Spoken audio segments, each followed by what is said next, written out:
कहानी की शुरुआत में हम डैन नाम के एक आदमी को देखते हैं जो अपनी बेटी मूरी के साथ आराम से सोफे पे बैठ के एक फुटबॉल मैच देख रहा था। लेकिन तभी अचानक टीवी पर कुछ अजीब सा होने लगा। मैच बीच में रुक गया क्योंकि अब फील्ड पर धुएं और बिजली का चमकता हुआ बादल दिखाई दे रहा था और अचानक उसमें से कई सारे फौजी बाहर आए। उनकी अगुवाई एक औरत कर रही थी जिसका नाम लेफ्टिनेंट हार्ट था। उसने सभी को बताया कि वो साल 2051 यानी फ्यूचर से आए हैं। पता चलता है कि व्हाइट स्पाइक्स नाम की एक एलियन प्रजाति पृथ्वी पर हमला कर चुकी है और साल 2051 में उन्होंने धरती पर ज्यादातर लोगों को खत्म कर दिया था। ये सोल्जर्स लोगों से रिक्वेस्ट करने आए हैं कि वो उनके साथ फ्यूचर में जाकर इस लड़ाई का हिस्सा बने। अगले 12 महीनों में दुनिया भर के देश जितने फौजी भेज सकते थे उन्होंने भेजे, लेकिन फ्यूचर की अथॉरिटीज और ज्यादा लोगों की मांग कर रही थी। जितने भी लोग लड़ाई लड़ने जाते थे उनमें से सिर्फ 1/4 सोल्जर्स ही जिंदा वापस लौट पाते थे। जब ट्रेन्ड सोल्जर्स की कमी पड़ गई तो सरकारें सिविलियंस को भी भर्ती करने लगी। डैन एक टीचर है और जब वो अपनी क्लास को पढ़ा रहा था तो अचानक उसके फोन पर एक मैसेज आया कि उसे भी युद्ध में भेजे जाने के लिए चुन लिया गया है। बाद में वो इस बात को कंफर्म करने के लिए अपने नजदीकी मिलिट्री ऑफिस पहुंचा।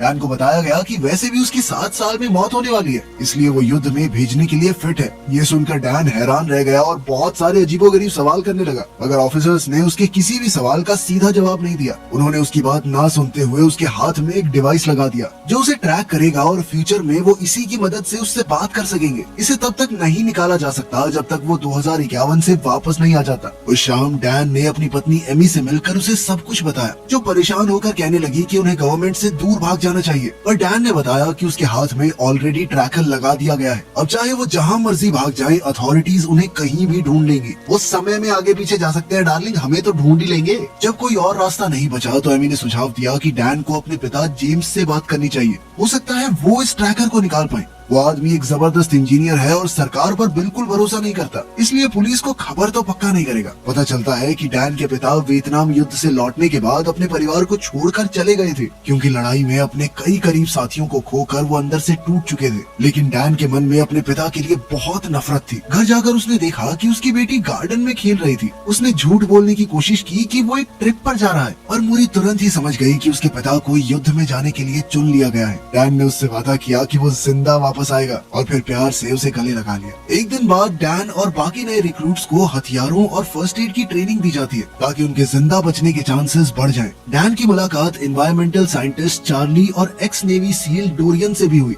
जहाँ एक तरफ ज्यादातर लोग इस युद्ध में जाने से बचना चाहते थे, डोरियन अब तीसरी बार इस लड़ाई में जाने वाला था। बाद में उन्हें बताया गया कि व्हाइट स्पाइक्स हर 6 दिन के बाद आराम करने के लिए कुछ दिनों तक गायब हो जाते हैं। यही समय होता है जब नए सोल्जर्स फ्यूचर में भेजे जाते हैं और जो फौजी पहले से अपनी ड्यूटी कर रहे हैं उन्हें वापस बुला लिया जाता है। उस शाम जब नए रिक्रूट्स बातें कर रहे थे तो एक अलार्म अचानक से बजने लगा। साल 2051 का एक जवान चिल्लाने लगा, ये तुम सबकी प्रैक्टिस का हिस्सा नहीं है, एलियंस सच में आ चुके हैं। ये सुनते ही सभी लोग जल्दी से पोर्टल रूम की तरफ दौड़ने लगे। डैन ने लेफ्टिनेंट हार्ट से पूछा कि आखिर क्या हो रहा है, जिसने एक गंभीर आवाज में जवाब दिया कि एलियंस ने साल 2051 के आखिरी साइंटिफिक रिसर्च सेंटर पर हमला बोल दिया है, और अगर वो इस जगह को तबाह करने में कामयाब हो गए तो इंसान इस युद्ध को जरूर हार जाएंगे। कुछ मिनटों बाद वो पोर्टल रूम में घुसे और जल्द ही एक के बाद एक लोग पोर्टल में खींचने लगे, और अचानक लैंडिंग लोकेशन के एड्रेस में एरर आ गया। इस वजह से डैन और दूसरे लोग आसमान में जमीन के कई 100 फुट ऊपर टेलीपोर्ट हो गए, जिस वजह से काफी सारे लोग तो नीचे गिरकर ही मारे गए। खुशकिस्मती से डैन, चार्ली और डोरियन एक बहुत ही ऊंची बिल्डिंग की छत पर स्विमिंग पूल में गिरे, जिससे उन्हें कुछ खास चोट नहीं आई। डैन जल्द से जल्द पानी से निकला और अपनी गन चेक करने लगा। फिर उसने छत के किनारे पर जाकर मायामी शहर को देखा, जो पूरी तरह से बर्बाद हो चुका था। इधर मिलिट्री टाइम जंप में हुई गलती की जांच कर रही थी। जल्द ही चीफ कमांड ने बचे हुए लोगों से कांटेक्ट किया। उन्होंने डैन को बताया कि जल्द ही वो इस पूरे एरिया में बम धमाके करेंगे, क्योंकि वहाँ पर बहुत ज्यादा व्हाइट स्पाइक्स हैं। साथ ही डैन को बचे हुए लोगों का लीडर बन के वहाँ फंसे हुए साइंटिस्ट को बचाना होगा। उसने मिशन कंफर्म किया और तुरंत छत पर सभी बचे हुए लोगों को इकट्ठा करने लगा। जल्द ही ग्रुप उस बिल्डिंग में पहुंचा जहां साइंटिस्ट होने चाहिए थे। वो बहुत संभल कर अंदर घुसे और चीफ कमांड उन्हें सतर्क रहने को कहता है, क्योंकि व्हाइट स्पाइक्स खून की बू को दूर से ही सूंघ सकते हैं। उन्होंने जल्द ही साइंटिस्ट की टीम को ढूंढ निकाला, लेकिन बदकिस्मती से वो सब मारे जा चुके थे। इसके बाद फौजियों को लैब से हार्ड ड्राइव्स और बायो सैंपल्स लाने का ऑर्डर दिया गया, ताकि इन साइंटिस्ट के हाथ लगी पूरी जानकारी उन्हें मिल जाए, क्योंकि ये साइंटिस्ट इन एलियंस को रोकने के तरीकों पर ही काम कर रहे थे। जल्द ही डैन ने सैंपल्स ढूंढ निकाले, पर तभी उसे पता चला कि फाइटर जेट्स 6 मिनट में इस पूरे इलाके में बम गिराने वाले हैं। डैन और उसकी टीम जल्दी से बिल्डिंग से बाहर निकलकर इमरजेंसी सीढ़ियों तक पहुंच गए और तभी कई व्हाइट स्पाइक्स ने ऊपर से आकर उन पर हमला कर दिया। डैन उनमें से एक को अकेला संभालने की कोशिश कर रहा था पर आखिर में डोरियन उसकी मदद करने के लिए आया। डोरियन पहले भी इनसे लड़ चुका था और उसने बताया कि सिर्फ गर्दन और पेट पे ही गोली मारने का असर होगा, बाकी कहीं पर भी किसी हथियार का इन पर कोई असर नहीं होता। इतनी जरूरी बात इनको ट्रेनिंग में नहीं बतानी चाहिए थी। बुद्धू है क्या ये लोग, बिना बात मरवा दिए इतने बंदे। जब एयर स्ट्राइक में सिर्फ 3 मिनट बचे थे, चीफ कमांड उनके लिए रेस्क्यू व्हीकल्स भेजता है। सभी लोगों ने मिलिट्री जीप्स को देखकर राहत की सांस ली और सोचने लगे कि कुछ देर के लिए तो चलो सेफ हैं। पर अचानक 3 व्हाइट स्पाइक्स ने वहां आकर सबको तबाह कर दिया। कई टीम मेंबर्स भागने की कोशिश करते हुए मारे गए। कुछ ही देर में एयर स्ट्राइक शुरू हो गई और उनकी टीम, जिसमें अब सिर्फ 7 लोग बचे हैं, अपने आप को बचाने की कोशिश में लग गई। 2 सोल्जर्स खुद को कुर्बान कर देते हैं ताकि व्हाइट स्पाइक्स को रोक सकें। इससे बाकी बचे हुए 5 लोग समय पर वहां से निकलने में कामयाब हो जाते हैं। एक दिन बाद डैन चार्ली के पास एक मिलिट्री बेस में उठा। वो जल्द ही डोरियन से मिले, जहां उन्हें पता चला कि अब सिर्फ वो तीनों ही बचे हैं। डैन ने डोरियन से उस व्हाइट क्लॉ के बारे में पूछा जो वो अपने गले में पहनता था। डोरियन ने बताया कि उसे 6 महीने बाद कैंसर से मरना है। ये उसे तब पता चला जब उसे पहली बार लड़ाई के लिए चुना गया। वो बार बार इस युद्ध में इसलिए चला आता है क्योंकि वो हॉस्पिटल के किसी बेड की बजाय यहाँ पूरी इंसानियत को बचाते हुए मरना पसंद करेगा। खैर, जल्द ही डैन को चीफ कमांड के हेड ने मिलने के लिए बुलाया। चीफ कमांड के हेड के तौर पर अपनी बेटी को देखकर उसकी खुशी का ठिकाना ही नहीं था। उसकी नन्ही बेटी अब कर्नल मोरी फॉस्टर बन गई थी, जिसने उसे बताया कि उसे यहाँ पर बुलाने के पीछे एक खास वजह है और ये खास मिशन जो वो उसकी मदद से पूरा करना चाहती है वो क्या है, ये वो समय आने पर ही बताएगी। इसके बाद वो दोनों एक मिलिट्री टेंट में गए, जहाँ मूरी ने बताया कि उन्होंने जहरीला इंजेक्शन बना लिया है, लेकिन अभी तक वो सिर्फ मेल व्हाइट स्पाइक्स पर काम करता है। अब वो चाहती है कि डैन उसकी मदद करे एक मादा एलियन को पकड़ने में, ताकि वो ऐसा जहर बना सके जो मेल या फीमेल दोनों को मार सके। हेलीकॉप्टर में व्हाइट स्पाइक नेस्ट की तरफ जाते हुए मूरी ने बताया कि ये एलियंस अचानक से एक दिन धरती पर आ गए। वो नॉर्दर्न रशिया से निकले और दुनिया भर में फैल गए, पर किसी को भी कोई स्पेसशिप, क्रैश साइट या उनके आने का कोई भी निशान नहीं मिला। बात बदलते हुए डैन ने उससे पूछा कि 2022 से लेके 2051 के बीच में उनके परिवार के साथ क्या क्या हुआ, लेकिन मूरी ने कहा कि इस बारे में बात ना ही करें तो अच्छा है। कुछ ही देर में वो एक नेस्ट में पहुंचे, जहाँ कई सोल्जर्स एक मादा व्हाइट स्पाइक को पिंजरे में बंद करने की कोशिश कर रहे थे। सब कुछ ठीक लग रहा था, लेकिन तभी उस मादा को बचाने के लिए एलियंस ने हमला बोल दिया। डैन, जो हेलीकॉप्टर में था, उसने नोटिस किया कि मेल व्हाइट स्पाइक्स का एक झुंड नेस्ट की तरफ बढ़ रहा है। वो और मूरी जल्दी से नीचे उतरे और फीमेल को पिंजरे में बंद कर दिया। और जैसे ही हेलीकॉप्टर पिंजरे के साथ उड़ा, मेल व्हाइट स्पाइक्स का एक झुंड वहां पहुंच गया। इससे पिता और बेटी को एक मिलिट्री जीप में भागना पड़ा और गाड़ी में लगी मशीन गन से वो अपना रास्ता बनाते रहे। कुछ देर बाद वो एक बीच पर पहुंचे। मूरी काफी नाराज थी क्योंकि डैन ने अपनी जान की बिल्कुल परवाह नहीं की थी इस लड़ाई में। उसने बताया कि वो कुछ भी करके डैन को जिंदा रखना चाहती है। गुस्से में उसने बताना शुरू कर दिया कि इतने सालों में उनके परिवार के साथ क्या क्या हुआ, जिसके बाद उसने डैन को बताया कि असल में युद्ध से लौटने के बाद वो जिंदगी से काफी उदास हो गया था। वो अपनी पत्नी एमी से तलाक लेकर अकेला रहने लग गया और फिर कुछ समय बाद मूरी के 16वें बर्थडे पर उसे एक कॉल आया जिसने उसकी जिंदगी पूरी तरह से बदल कर रख दी। असल में डैन एक एक्सीडेंट का शिकार हो गया था जिसमें उसकी मौत हो गई थी। ये बात सुनकर डैन को बहुत तगड़ा झटका लगा। उसे विश्वास नहीं हो रहा था कि वो बिल्कुल अपने बाप की तरह निकला। आखिर में उसने भी तो अपने परिवार को छोड़ ही दिया। इसके बाद वो दोनों वापस मिलिट्री बेस पहुंचे, जहां मूरी तुरंत ही इन एलियंस को मारने की दवा बनाने में लग गई। इसके लिए उसे हजारों कॉम्बिनेशन टेस्ट करने थे ताकि फीमेल को मारने वाला टॉक्सिन तैयार किया जा सके। और मूरी किसी भी हाल में इसे जल्द से जल्द करना चाहती थी क्योंकि डैन के वापस जाने में अब सिर्फ 21 घंटे बचे थे। अगली सुबह डैन ने मूरी से पूछा कि अगर वो जहर बनाने में कामयाब हो भी गए तो भी इतने सारे एलियंस को कैसे मारा जाएगा। इस पर मूरी ने कहा कि डैन को अपने समय में वापस जाकर इन टॉक्सिन्स को बहुत ज्यादा मात्रा में बनाना होगा ताकि वो लोग युद्ध होने से पहले ही खत्म कर सके। अभी उन दोनों की बातें चल ही रही थी कि तभी कंप्यूटर ने 100% बॉन्ड का सिग्नल दिया, जिसका मतलब था कि अब उनके पास फीमेल टॉक्सिन तैयार था। लेकिन बदकिस्मती से इसी बीच फीमेल व्हाइट स्पाइक भी जाग चुकी थी। उसने उठते ही अचानक जोर जोर से चीखना शुरू कर दिया, जिसके कुछ सेकंड बाद ही पूरे बेस में व्हाइट स्पाइक्स घुसने लग गए। वहीं दूसरी ओर डैन और मूरी अपनी बंदूक लेकर पूरी रफ्तार से हेलीपैड की तरफ भागने लग गए, पर रास्ते में उन दोनों के सामने कई राक्षस मौजूद थे। इसी बीच उन्हें एक स्पीकर से आवाज आई कि टाइम जंपर्स के पास सिर्फ 3 मिनट का समय बचा है। ये सुनते ही मूरी ने डैन को वो जहर अपने हाथ में लेकर भागने को कहा, पर तभी उसके सामने एक और राक्षस आ गया और उसके हमला करने से पहले ही उनके नीचे की जमीन ज्यादा वजन होने की वजह से टूट गई। जैसे ही वो एलियन और मूरी नीचे गिरने लगे तो डैन डैन भी अपनी बेटी को बचाने के लिए कूद गया, लेकिन वो तो बीच में ही वापस टेलीपोर्ट हो गया। जब उसे होश आया तो वो 2022 में था और उसने अभी भी अपने हाथ में जहर की वो बोतल पकड़ी हुई थी।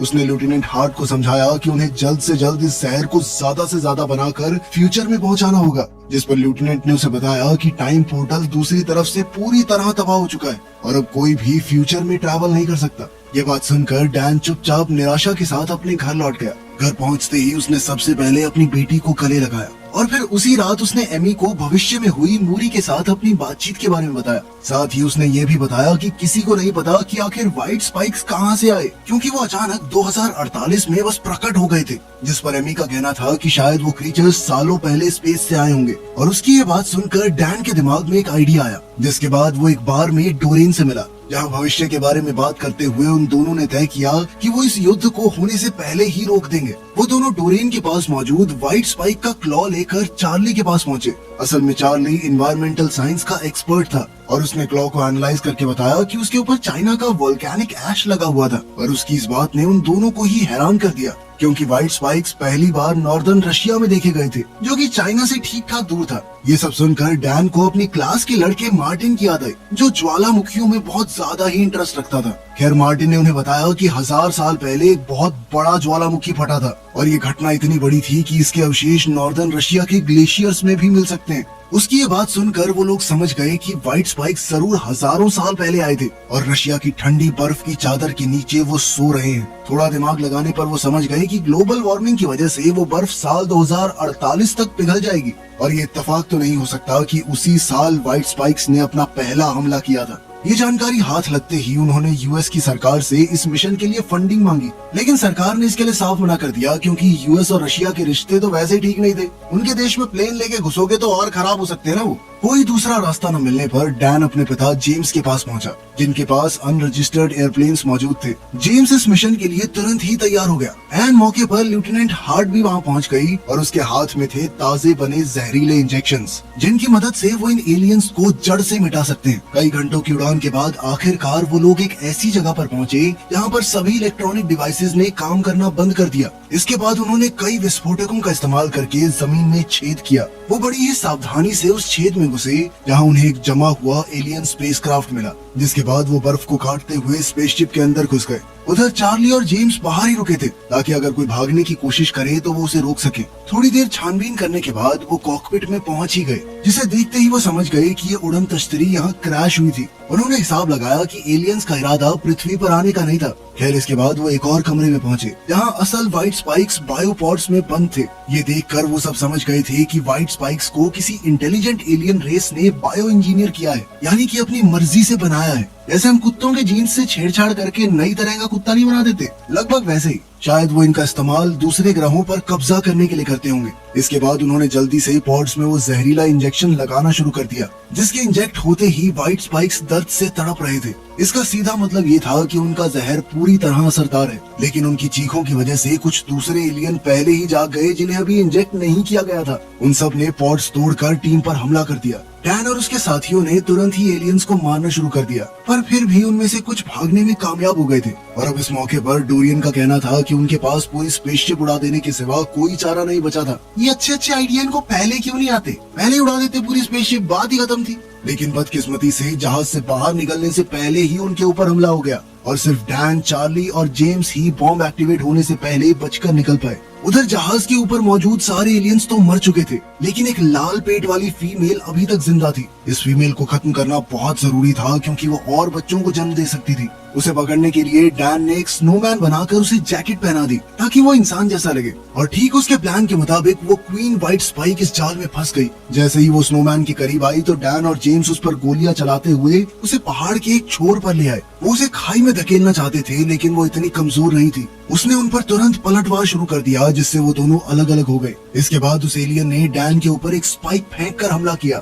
लेकिन डैन ने उसी स्पाइक का इस्तेमाल करते हुए उस एलियन पर हमला बोल दिया। और ठीक उसी समय जेम्स ने भी उसकी आंख में कुल्हाड़ी मार दी। अब वो एलियंस की रानी अंधी हो चुकी थी और गुस्से में इधर उधर हाथ पैर मार रही थी। और इस बार डैन ने मौके का फायदा उठाते हुए उसके पैर में वो जहरीला इंजेक्शन लगा दिया। लेकिन वो एलियन इतनी बेवकूफ नहीं थी, उसने खुद ही अपना पैर हटा दिया जैसे छिपकली पूंछ छोड़ देती है ताकि जहर उसके शरीर में न फैल सके। उसी वक्त जेम्स ने अपने घायल हाथ को उठाकर एलियन को अपने खून की बू सुंघाई ताकि वो उसका पीछा करे। पर डैन अपने पिता को यूं ही मरते हुए नहीं देखना चाहता था और इसीलिए वो उस एलियन पर कूद गया, जिसके बाद उसने डोरियन की क्लॉ से उसकी गर्दन काट डाली। फिर उसने जहरीला इंजेक्शन उसके मुंह में डालकर पहाड़ से नीचे धक्का दे दिया। इतनी ऊपर से नीचे गिरने पर व्हाइट स्पाइक का कचुम्बर बन गया। अगले दिन पूरी दुनिया में रशिया में हुए धमाकों की खबरें चल रही थी, जिसमें कई सारे एलियंस मारे गए थे और अब सरकार पूरे मिशन का क्रेडिट लेने को तैयार बैठी थी। इसी बीच डैन वापस अपने घर लौटकर अपने परिवार से मिला और सारी कड़वाहट को भूलकर अपने पिता के साथ खुशी खुशी रहने लगा। वीडियो पसंद आई तो लाइक कर देना, चैनल को सब्सक्राइब कर लेना। मिलते हैं अगली वीडियो में।